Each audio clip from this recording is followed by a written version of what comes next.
எல்லாரும் எப்படி இருக்கீங்க? மேலே கயித்துல பார்த்தீங்கன்னா, எங்கள் ஊர் கருஞ்சிட்டு உங்களுக்கு தெரியும். ஜூம் பண்ணி காட்டுறேன் பாருங்கள். கருஞ்சிட்டு இதுதான் வந்து கருஞ்சிட்டு. காலையில் எழுந்து பிள்ளைய ஸ்கூலுக்கு விட்றதுக்காக போனோம். அப்படி பார்க்குறப்போ திடீர்னு கண்ணில் வந்து இந்த கருஞ்சிட்டு வந்து மாட்டுச்சுங்க.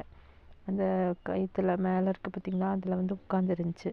அப்படியே பறந்து கீழே வந்து உட்காந்துருச்சு. இந்த கருஞ்சிட்டு நீங்கள் பார்த்துருக்கீங்களா? இது எங்கள் ஊரில் முன்னாடி இந்த சிட்டுக்குருவி போல் நிறையா இருந்துச்சு. நிறைய கருஞ்சிட்டுகள் வந்து இருந்துச்சு. அழகாக கூடு கட்டி வாழும். சிட்டுக்குருவி போலவே தான் வந்து இதுவும். ஆனால் இன்றைக்கி பார்த்தா நிறையா பில்டிங்ஸ் எல்லாம் கட்டினதுனால, அந்த ஓட்டு வீடுகள் ரொம்ப கம்மியானதுனால இதுங்களை வந்து இன்றைக்கி பார்க்க முடியறதில்ல. நிறையா மரங்கள் எல்லாமே அழிக்கப்பட்டுருச்சுல்ல நீலகிரிலையும். அதனால இந்த கருஞ்சிட்டு வந்து அவ்வளோ இதாக பார்க்க முடியறதில்ல. ரொம்ப ரேராக இன்றைக்கி பார்த்தோம். அதை உங்களுக்கு வீடியோவில் பதிவு பண்ணுறேன். நீங்கள் உங்கள் ஊரில் இந்த கருஞ்சிட்டு பார்த்துருக்கீங்களா அப்படிங்கிறத சொல்லுங்கள். சப்ஸ்கிரைப் பண்ணுங்கள், லைக் பண்ணுங்கள். நன்றி.